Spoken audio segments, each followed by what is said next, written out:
Hello दोस्तों, welcome to my smart study group. तो जैसा कि आप सभी लोगों को पता है कि हम जो है 10,000 प्लस क्वेश्चंस की जो पीडीएफ वगैरह सब कुछ हम देंगे और सारे क्वेश्चंस जो है हम करने वाले हैं कवर। ठीक है। तो आज जो है हम कृषि संबंधी महत्वपूर्ण शब्दावली करेंगे। जैसा कि आप लोगों को पता ही है, 10,000 एक ऐसा अमाउंट होता है कि मतलब इसे करने के बाद मुझे नहीं लगता कि ग्राम समाज में कुछ भी बचेगा। ठीक है।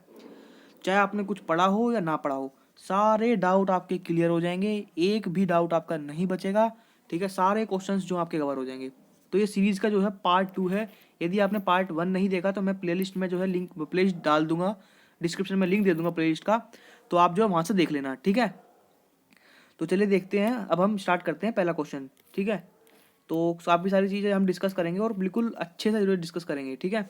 सारे एग्जाम्पल्स के साथ बिल्कुल जो भी प्रश्न मतलब बनता है एग्जाम में, सारे कुछ 25 में से 25 आपके गारंटी है, हम लाने का वादा करते हैं। ठीक है। तो आप बिल्कुल घबराना नहीं है, क्योंकि यदि आपके सामने से 10,000 क्वेश्चन में से यदि कोई भी क्वेश्चन यदि पेपर में मिलेगा ना, क्योंकि सारे क्वेश्चन तो यहीं से मिलने वाले हैं, ये तो कन्फर्म है बिल्कुल, है ना।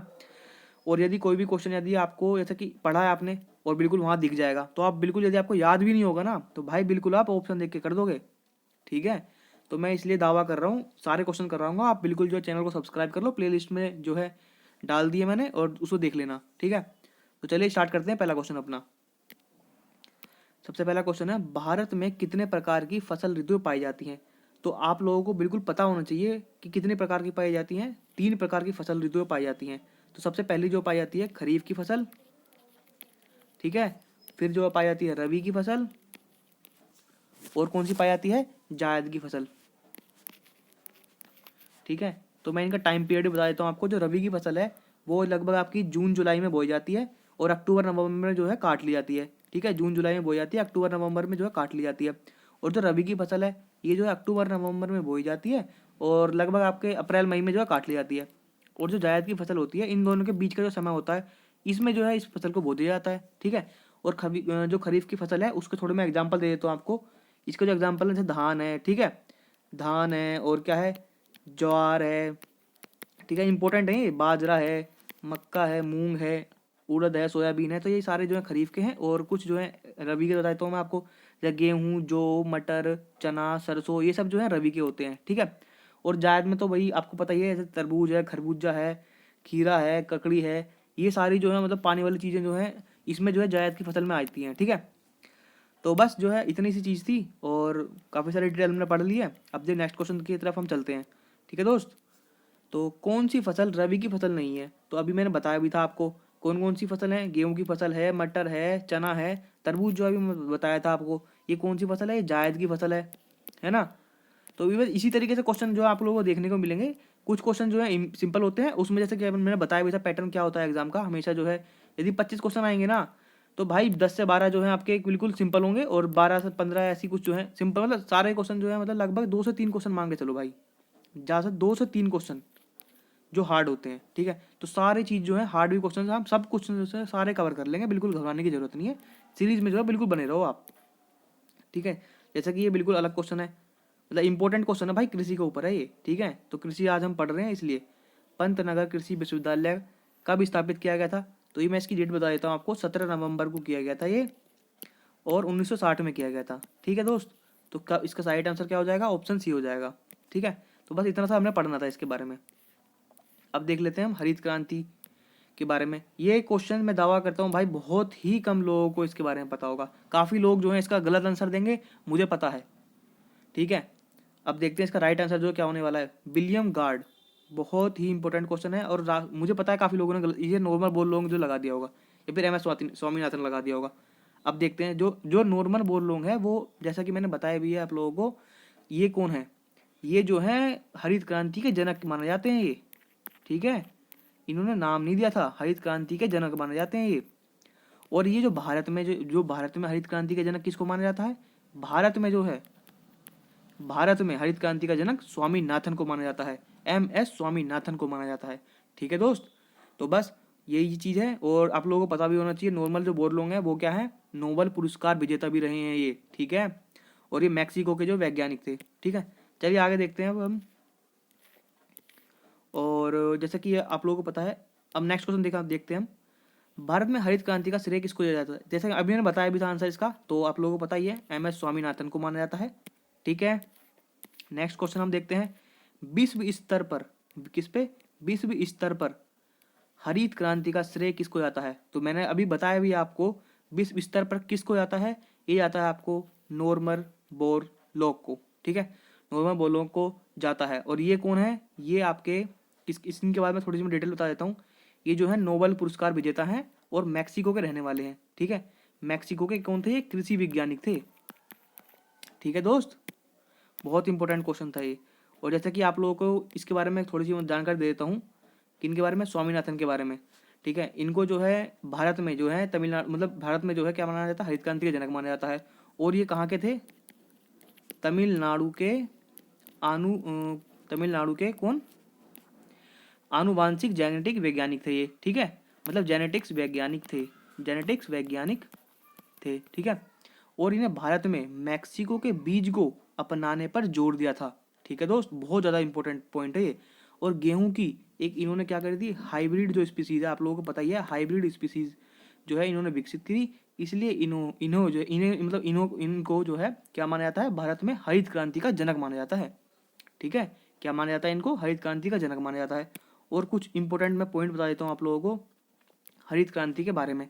तो जो हरित क्रांति की जो पहली शुरुआत हुई थी वो हुई थी 1966 से 1967 के बीच में, ठीक है। इसमें जो है काफ़ी सारी चीज़ों को मतलब क्या किया गया था, इसमें केमिकल्स का यूज़ ज़्यादा किया गया था, ठीक है। तो इसलिए जो है फिर मतलब काफ़ी सारे केमिकल्स का यूज़ किया गया था, मतलब बहुत सारे भाई क्या होता है, गेहूँ वगैरह बहुत ज़्यादा उपजाऊ हुए थे, बट केमिकल्स का यूज़ किया गया था। फिर बाद में क्या हुआ कोई, तो गवर्नमेंट ने जो है आदेश दिया कि केमिकल्स का थोड़ा कम प्रयोग करो, मतलब कम उपयोग होना चाहिए, ठीक है, मतलब बिल्कुल भी उपयोग नहीं होना चाहिए, एक तरीके से ये कह देता। तो फिर किसके लिए था ये जो सेकंड फिर हरित क्रांति आई थी आपकी, ठीक है, सेकंड हरित क्रांति आई थी, ये कब आई थी आपकी, ये आई थी 1983 से। ये भी इंपॉर्टेंट है, इसको बिल्कुल डेट याद कर लेनी है। थोड़े से पॉइंट है कृषि में, इतने ही है जो मैं वीडियो बता दूंगा, बस ये कृषि से रिलेटेड, इसके बाद कोई क्वेश्चन नहीं जाएगा, ठीक है। तो इसमें क्या कहा था, कृषि पद्धति जो थी उसको सस्टेनेबल बनाने के लिए कार्बनिक कृषि, कार्बनिक CARBANIC, कार्बनिक कृषि पर जो है जोर दिया गया था, बहुत ज़्यादा जोर दिया गया था इस पर, ठीक है। तो बस यही था आपका। और नेक्स्ट क्वेश्चन देखते हैं हम, ये तो हमने देख लिया है, इसका क्या नॉर्मल बोरलॉग है, ठीक है। और क्वेश्चन नंबर 7, अंतर्राष्ट्रीय गेहूं और मक्का अनुसंधान संस्थान कहाँ स्थित है? ये बिल्कुल आपको पता होना चाहिए, ये है सिमिट, मैक्सिको में, ठीक है। तो बस इतना ही है इसका ज़्यादा इंपॉर्टेंट, तो बस यही है, इतना आपको याद करना है, ठीक है। तो अब देखते हैं श्वेत क्रांति के बारे में कुछ देख लेते हैं। श्वेत क्रांति किसके उत्पादन से संबंधित है, ये पता होना चाहिए आप लोगों को, ये है दूध उत्पादन से संबंधित है। और इम्पोर्टेंट पॉइंट बता देता हूँ आपको, ये इसके जो मतलब जनक हैं वो कौन है, वो हैं डॉक्टर वर्गीस कुरियन, ठीक है दोस्त, कौन है, डॉक्टर वर्गीस कुरियन। और इनको जो है, इनको बहुत इंपॉर्टेंट मैं बात बताने वाला हूँ आपको, the milk man of India भी कहा जाता है, ठीक है, the milk man of India भी कहा जाता है इनको, बहुत ज़्यादा इंपॉर्टेंट है, ठीक है दोस्त। और क्या है, और आपको एक पॉइंट और पता होना चाहिए अमूल के बारे में, ठीक है। अमूल जो है, अमूल की जो कंपनी है वो कब स्थापित हुई थी, वो हुई थी 1946 में, ठीक है।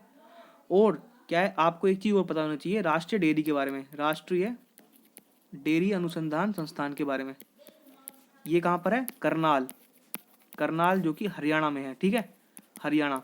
बस आपको थोड़ा वीडियो याद अपना हो जाएगा, कोई दिक्कत नहीं है, बस आपको बस सुनना है, ठीक है, सुनना ही है आपको, याद मैं करा दूंगा पूरी चीज़ें। तो दोस्त जैसा कि ये नेक्स्ट क्वेश्चन है, ऑपरेशन फ्लड जो है किससे संबंधित है? तो ये आप लोगों को पता होना चाहिए, ये श्वेत क्रांति, हाँ बिल्कुल श्वेत क्रांति से जो है संबंधित है, ठीक है। तो इसमें जो है हम देखते हैं ऑपरेशन फ्लड के बारे में कुछ और जानकारी हम जो है जानने की कोशिश करेंगे, ठीक है दोस्त। तो सबसे पहली जानकारी है ऑपरेशन फ्लड, एक सेकेंड, ये रहा, ठीक है। ऑपरेशन फ्लड जो है फर्स्ट जो है वो कब हुआ था स्टार्ट, 1970 से 1980 के बीच में हुआ था। और इसमें जो है थोड़ी सी इंपॉर्टेंट सी बता देता हूँ, बस एक ही चीज़ है, ज़्यादा इंपॉर्टेंट नहीं है, बस ये है कि इसमें जो है देश के जो 4 जो मुख्य जो महानगर थे, जैसे दिल्ली था, ठीक है, दिल्ली था, मुंबई था और कोलकाता था और चेन्नई था, ठीक है, इनको जो है जोड़ने का काम किया गया था इसमें, बस श्वेत क्रांति में, जो कि ऑपरेशन फ्लड था इसमें, ठीक है। और जो सेकंड जो श्वेत क्रांति थी उसमें क्या था, 1981 से ये शुरुआत हुई थी, 1985 तक जो है चली थी, ठीक है दोस्त। और जो थर्ड जो श्वेत क्रांति थी वो कब से कब तक चली थी, मतलब ऑपरेशन फ्लड, सॉरी मैं ऑपरेशन फ्लड मैं गलती से बोल गया, ऑपरेशन फ्लड, थर्ड जो ऑपरेशन फ्लड था वो स्टार्ट हुआ था तुम्हारा 1985 से 1996, ठीक है। तो काफ़ी बुक में जो है गलत दे रखा होता है, बट ये बिल्कुल जो है जो मैं डाटा बता रहा हूँ बिल्कुल एक्यूरेट डाटा है, कहीं से भी आप मिला लेना, बिल्कुल कन्फर्म जो है डाटा है, गूगल का डाटा है, मतलब गूगल की साइट से जो भी ऑथेंटिक जो साइट होती है, इसकी जो साइट है बिल्कुल वहाँ से डाटा लिया गया है, ठीक है। तो आप बिल्कुल घबराना नहीं है, बिल्कुल ऑथेंटिक चीज़ आपको मिलेगी, ठीक है। चलिए देखते हैं। और ऑपरेशन फ्लड, ऑपरेशन जो फ्लड है उसके जो सूत्रधारक हैं, अभी मैंने आप लोगों को बताया भी है, कौन है दोस्त, वर्गीस कुरियन, कौन है, वर्गीस कुरियन जी जो है इसके सूत्रधारक हैं, ठीक है। नेक्स्ट क्वेश्चन देखते हैं। ऑपरेशन फ्लड के तीसरे चरण का समय जो है क्या रहा था, मैंने अभी आप लोगों को बताया था, इस मतलब काफ़ी सारी बुक में जो है थोड़ी सी गलती दे रखी है, तो ये जो है इसका राइट आंसर होगा 1985 से 1996, ठीक है दोस्त। तो 1985 और बिल्कुल हम जो है बिल्कुल करेक्ट, आपको ऑथेंटिक डाटा मिलेगा, कोई बिल्कुल घबराने की जरूरत नहीं है, चैनल को सब्सक्राइब जरूर कर लेना, ठीक है दोस्त। और नेक्स्ट देखते हैं अब हम, भारत में सर्वाधिक दूध उत्पादन में प्रथम राज्य कौन सा है, बहुत ज़्यादा इंपॉर्टेंट क्वेश्चन है दोस्त, बहुत ज़्यादा इंपॉर्टेंट, कौन है, आपका प्यारा और हमारा प्यारा उत्तर प्रदेश, ठीक है। तो इसके बारे में थोड़ी सी जानकारी ले लेते हैं हम। तो जो उत्तर प्रदेश जो डे है वो कब सेलिब्रेट किया जाता है, 24 जनवरी को उत्तर प्रदेश दिवस जो है मनाया जाता है। और कुछ और इम्पोर्टेंट हम जानकारी ले लेते हैं इसके बारे में, क्या कि जैसे कि आप लोगों को पता भी होना चाहिए दोस्त कि जो उत्तर प्रदेश की जो सीमाएं हैं वो कितने राज्यों को टच करती हैं, ठीक है। बहुत ज़्यादा डाउट भी होता है काफ़ी सारे बच्चों को, बट मैं आपका डाउट जो है क्लियर कर देता हूँ, ये 8 राज्यों को जो है टच करती है, प्लस एक जो है वो केंद्र शासित प्रदेश जो कि दिल्ली है उसको जो है टच करती है। तो 8 में जो कौन कौन से राज्य आते हैं मैं नाम बता देता हूँ आपको। उत्तराखंड आ जाता है, हिमाचल प्रदेश आ जाता है, हरियाणा आता है फिर साइड में है ना, फिर आ जाता है राजस्थान, फिर आ जाता है मध्य प्रदेश, फिर आ जाता है छत्तीसगढ़, फिर आ जाता है झारखंड, फिर कौन आता है, बिहार, ठीक है। तो टोटल यदि देखा जाए तो टोटल 9 हो जाते हैं, मगर जो राज्य राज्य की बात करेगा तो फिर टोटल कितने हैं, वैसे राज्य की पूछता है ज़्यादातर, तो राज्य कितने हैं टोटल हमारे, 8 राज्यों को टच करता है। और एक जो है स्पेशल केस में पूछेगा कि और कितने केंद्र शासित प्रदेश को टच करता है, तो ये आपको बताना होगा, एक जो है दिल्ली केंद्र शासित प्रदेश है उसको जो है टच करता है, ठीक है दोस्त।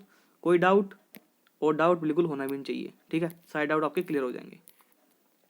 और नेक्स्ट क्वेश्चन, डेयरी जो राष्ट्रीय डेयरी है अनुसंधान संस्थान कहाँ स्थित है, अभी मैंने आप सभी लोगों को बताया भी था दोस्त, बहुत ज़्यादा इंपॉर्टेंट है, करनाल जो कि हरियाणा में है, ठीक है। तो यहीं जो है स्थित है। और नेक्स्ट क्वेश्चन देखते हैं हम पीली क्रांति के बारे में। पीली क्रांति जो है किससे संबंधित है, किससे संबंधित है दोस्त, बताओ भाई जल्दी। पीली क्रांति संबंधित है तिलहन उत्पादन से, ठीक है, किससे संबंधित है, तिलहन उत्पादन से। और ये भी थोड़ा सा इम्पोर्टेंट है क्वेश्चन, तो तिलहन प्रौद्योगिकी मिशन कब चलाया गया था, बताओ भाई दो जल्दी जल्दी बताओ भाई फटाफट, ठीक है। कब चलाया गया था, 1986 में चलाया गया था, ठीक है। तो और काफ़ी थोड़ी सी चीज़ें मैं आपको गिनवा दूंगा, अभी बताता हूँ नेक्स्ट क्वेश्चन में, ठीक है। तो ये हमारा नेक्स्ट क्वेश्चन है, आलू उत्पादन किस क्रांति से संबंधित है, आलू उत्पादन जो है किस क्रांति से संबंधित है, ये है गोल क्रांति से संबंधित, ठीक है।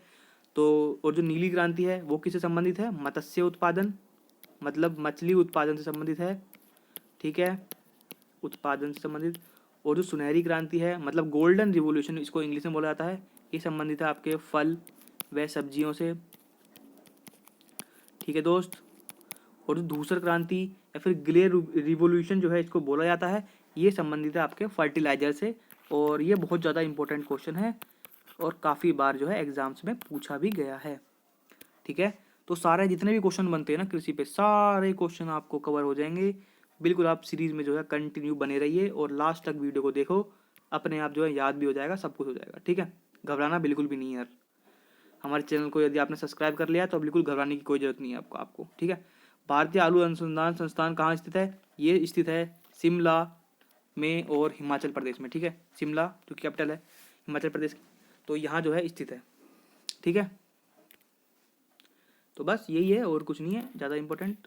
और देखते हैं कुफरी, कुफरी चंद्रमुखी किस फसल की किस्म है, भाई देखो ये किसकी किस्म है, थोड़ा सा मतलब याद कर लेना आपको, आलू की किस्म है, बस ज़्यादा कुछ याद करने की जरूरत नहीं, वैसे भी आपको याद हो ही गया होगा। खैर कुफरी, क्योंकि स्पेशल सा नाम आ रहा है कुफरी, है ना।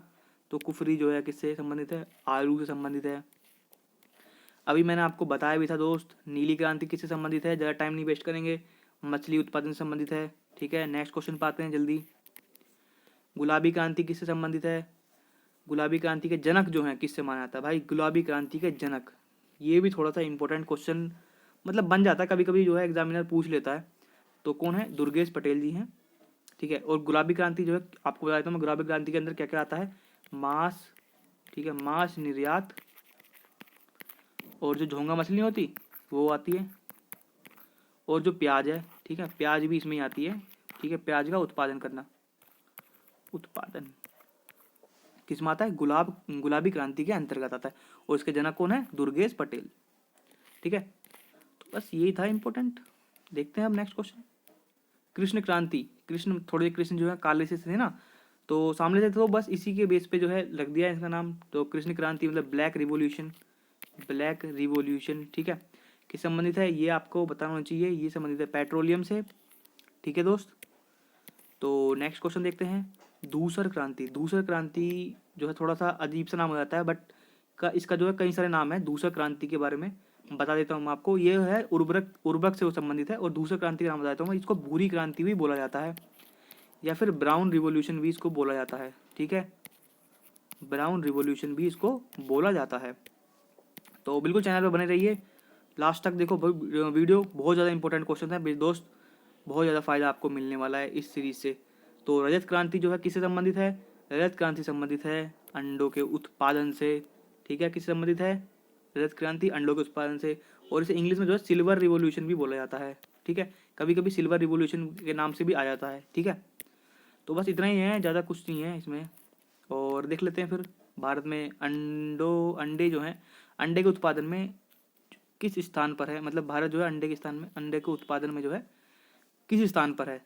तो ये है आपका तीसरे स्थान पर भारत है भाई, बहुत बड़ी बात है। ठीक है, कई सारे देश हैं भाई, उनमें तीसरे स्थान पर भी आना बहुत बड़ी बात हो जाती है। तो सबसे पहले तो आप लोगों को पता ही होगा भाई, ये चाइना ही है।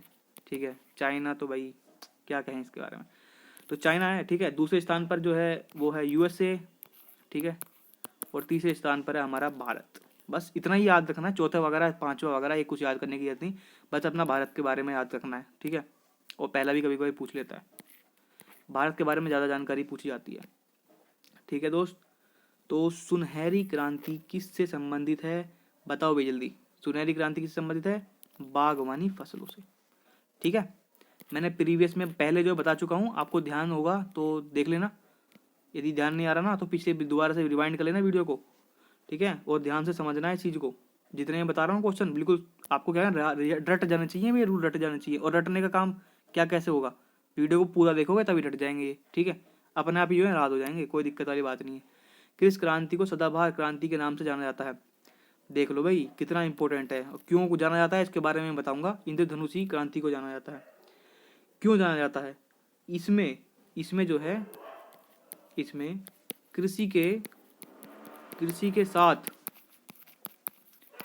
पशुपालन, क्या चीज, पशुपालन करना जो है होता है। ठीक है, मतलब इसमें जो कृषि के साथ जो है पशुपालन किया जाता है, इसलिए जो इंद्रधनुष क्रांति के नाम से इसे जाना जाता है, और सदाबहार जो है क्रांति इसको बोला जाता है।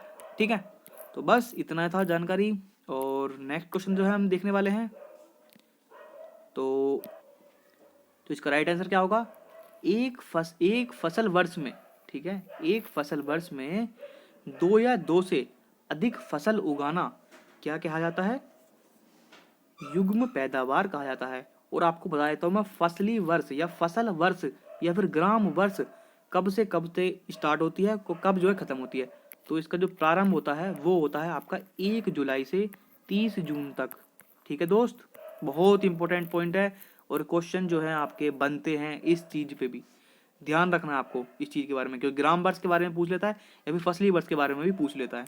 ठीक है, तो नेक्स्ट क्वेश्चन जो है हम देखने वाले हैं, एक साथ एक भूमि पर 2 या 2 से अधिक फसल उगाना क्या कहलाता है, क्या कहलाता है, इसको कहते हैं अंतः फसली कृषि, इसको ये तो बोलेंगे नहीं। ठीक है, तो बस सिंपल है, और नेक्स्ट क्वेश्चन देखते हैं हम, भारत में कृषि को क्या समझा जाता है? बताओ भाई, भारत में कृषि को क्या समझा जाता है? बहुत इंपॉर्टेंट मैं आपको आज बात बताने वाला हूँ, इंपॉर्टेंट है। जीविकोपार्जन का साधन, मतलब जीवन जीने का एक तरीके का साधन है ये। और क्यों साधन है भाई? क्योंकि भारत एक कृषि प्रधान देश है। क्या है? कृषि प्रधान देश है। ठीक है, क्यों है? क्योंकि जो इसकी जो जनसंख्या, मतलब 54.6%, 2011 की जनगणना के अनुसार बता रहा हूँ आपको, बिल्कुल ये याद भी कर लेना आपको, बहुत इंपॉर्टेंट पॉइंट है, स्क्रीनशॉट खींच लो चाहे इसका भी। 54.6% जो रोजगार है वो कृषि से ही दोस्त प्राप्त होता है। ठीक है, अभी भी जो है 54.6% रोजगार कहाँ से प्राप्त होता है? कृषि से प्राप्त होता है। तभी इसको ये बोला जाता है जीविकोपार्जन का साधन। ठीक है, मतलब जीवन जीने का साधन बोला जाता है इसको। बहुत इंपॉर्टेंट पॉइंट था ये। नेक्स्ट क्वेश्चन हम देखते हैं, हरित क्रांति का प्रभाव किन किन फसलों पर पड़ा था? बहुत इंपॉर्टेंट क्वेश्चन है दोस्त, बताओ भाई जल्दी जल्दी, किस पे पड़ा था? गेहूं और चावल पे पड़ा था। ठीक है, तो नेक्स्ट क्वेश्चन जो है हम देखते हैं, मतलब सारे क्वेश्चन आपके कवर हो जाएंगे, बिल्कुल 10,000 क्वेश्चन है भाई, बहुत इंपॉर्टेंट क्वेश्चन है, मतलब सभी क्वेश्चन। और फिर बाद में मैं क्या करूंगा, आप लोगों के लिए एक इंपॉर्टेंट सीरीज ला दूंगा 500 प्लस क्वेश्चन या 1000 प्लस क्वेश्चन की, मतलब उसे कवर कर लेना, काम कंप्लीट, सारे क्वेश्चन वही यहाँ से वहीं से आ जाएंगे। ठीक है, तो कहाँ पड़ा था इसका सबसे ज़्यादा प्रभाव? इसका सबसे ज़्यादा प्रभाव पड़ा था पंजाब में। और कुछ इंपॉर्टेंट वही बता देता हूँ मैं पॉइंट्स, जैसा कि मैं बता रहा हूँ सारे क्वेश्चंस में। तो पश्चिमी उत्तर, एक सेकंड, सॉरी एक सेकंड दोस्त, कहाँ है? पश्चिमी उत्तर प्रदेश। ठीक है, पश्चिमी उत्तर प्रदेश।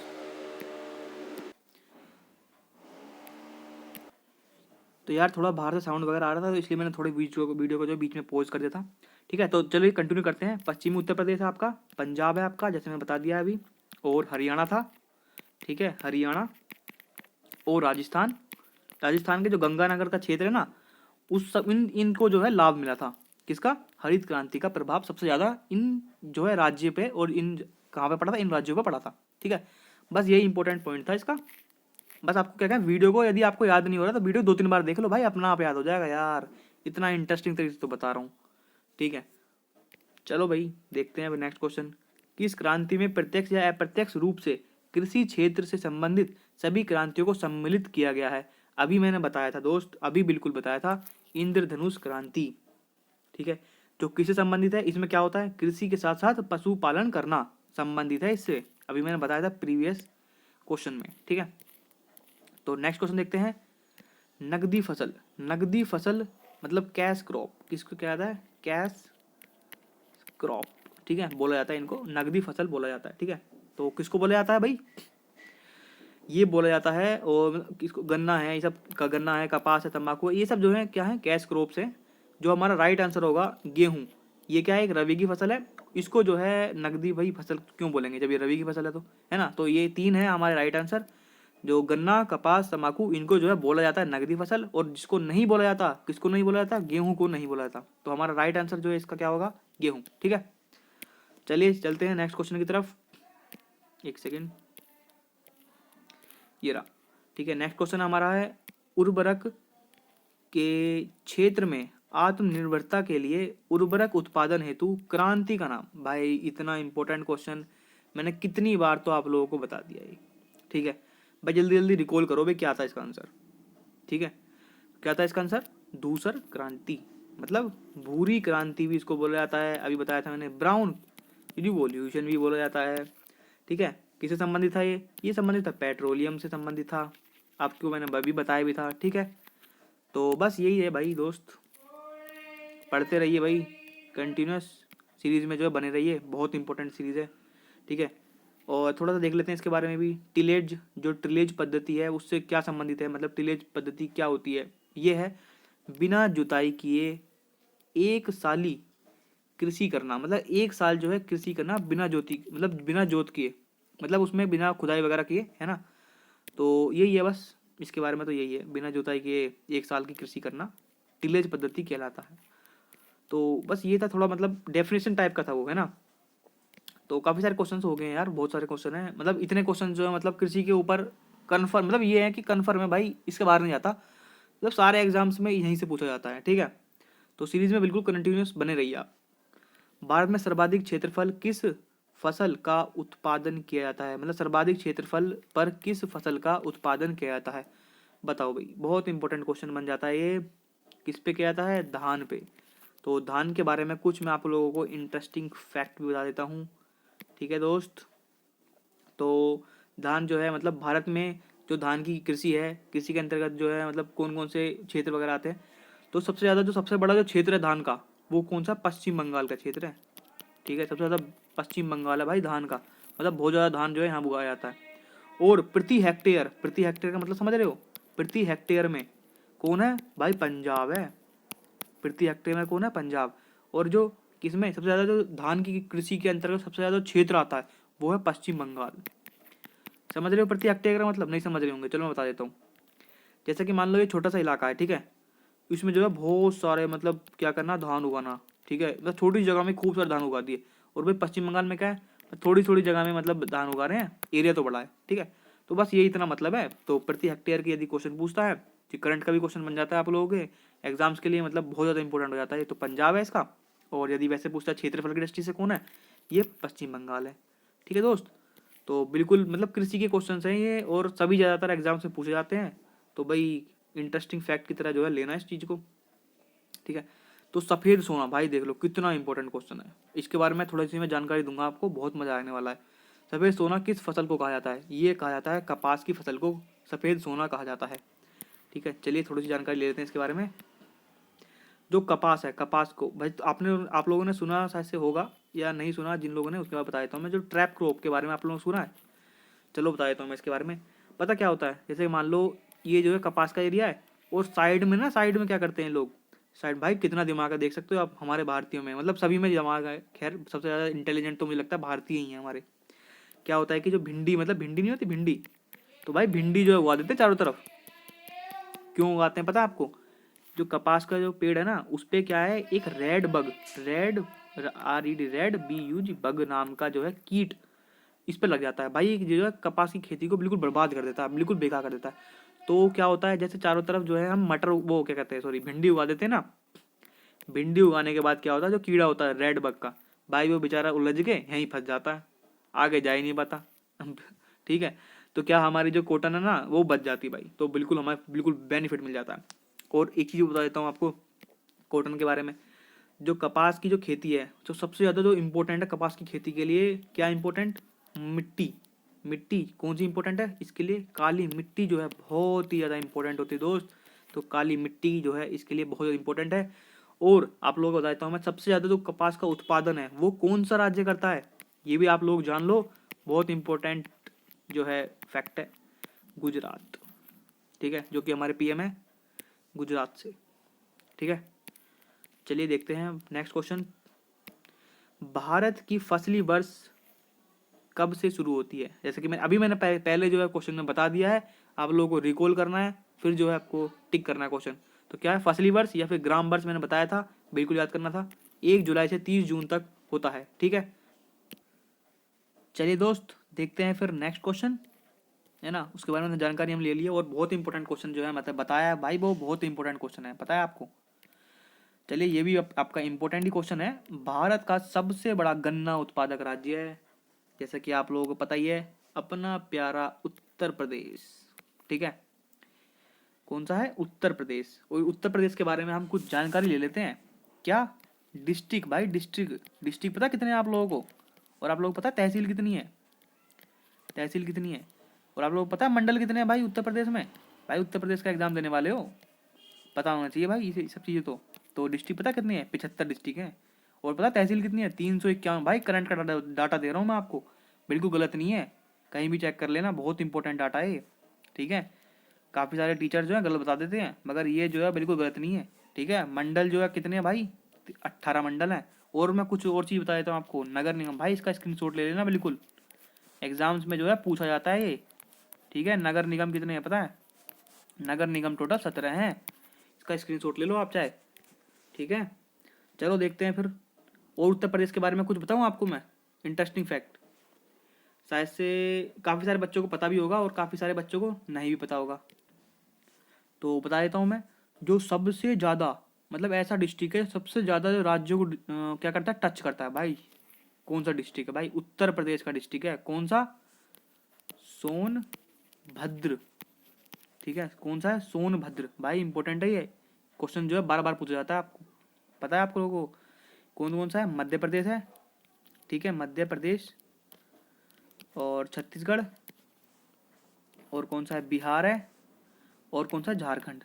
ठीक है, ये कौन कौन से 4 राज्य हैं, इनको जोड़ता भाई सिर्फ एक छोटा सा डिस्ट्रिक्ट। ठीक है, मतलब इतना इंपॉर्टेंट क्वेश्चन है भाई, बहुत ज़्यादा इंपॉर्टेंट क्वेश्चन उत्तर प्रदेश के एग्जाम्स के रिलेटेड, और बार बार 1000 बार पूछा गया क्वेश्चन है ये।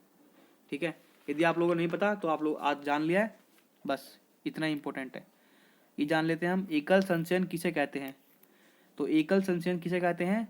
एक वर्ष में केवल एक ही फसल करना क्या कहा जाता है? एकल संचयन कहा जाता है। तो बस ये जो है क्या था, मतलब एक तरीके से क्वेश्चन मतलब इंपॉर्टेंट ही था, खैर ये बहुत इंपॉर्टेंट क्वेश्चन था। ठीक है, मतलब डेफिनेशन टाइप का था ये। ठीक है, सो उस टाइम मेरे दिमाग में नहीं आया था, तो डेफिनेशन टाइप का क्वेश्चन था ये। तो दोस्तों यदि आप लोगों को वीडियो जो है पसंद आई है, ठीक है, पसंद तो भाई आई होगी जरूर, कन्फर्म है, क्योंकि ये इतने इंपॉर्टेंट क्वेश्चन मैंने करा दिए कृषि के, मतलब इसके बाहर आपको कुछ भी पढ़ने की जरूरत नहीं है। ठीक है, चाहे आपने कृषि पढ़ा हो या ना पढ़ा हो, ठीक है, क्योंकि एक्स्ट्रा फैक्ट मैंने इसमें बता दिए हैं। तो यदि आप लोगों को वीडियो पसंद आई तो भाई इसको लाइक कर देना, और चैनल को कर लेना सब्सक्राइब कर लेना है। और नेक्स्ट वीडियो जल्दी आने वाली है भाई, प्लेलिस्ट में जाकर देख लो। ठीक है, उसे जो है सेव कर लेना प्लेलिस्ट को। तो बस इतना ही कहना चाहता हूँ मैं आप लोगों को। और काफ़ी सारे जो क्वेश्चन हैं, आप लोगों को पता है 10,000 प्लस हम क्वेश्चन करने वाले हैं। मतलब ये समझ लो कि भाई इसके बाहर कोई क्वेश्चन जाने का ही नहीं है, क्योंकि सारे क्वेश्चन मैं करा दूंगा तो भाई जाएगा कहाँ से हैं। तो सिंपल सी बात है भाई, सीरीज में बने रहो, और जल्दी जल्दी जो 2x की स्पीड देख ले करो, चाहे बस देखना है आपको वीडियो को। ठीक है दोस्त, चलिए मिलते हैं जल्दी नेक्स्ट वीडियो में।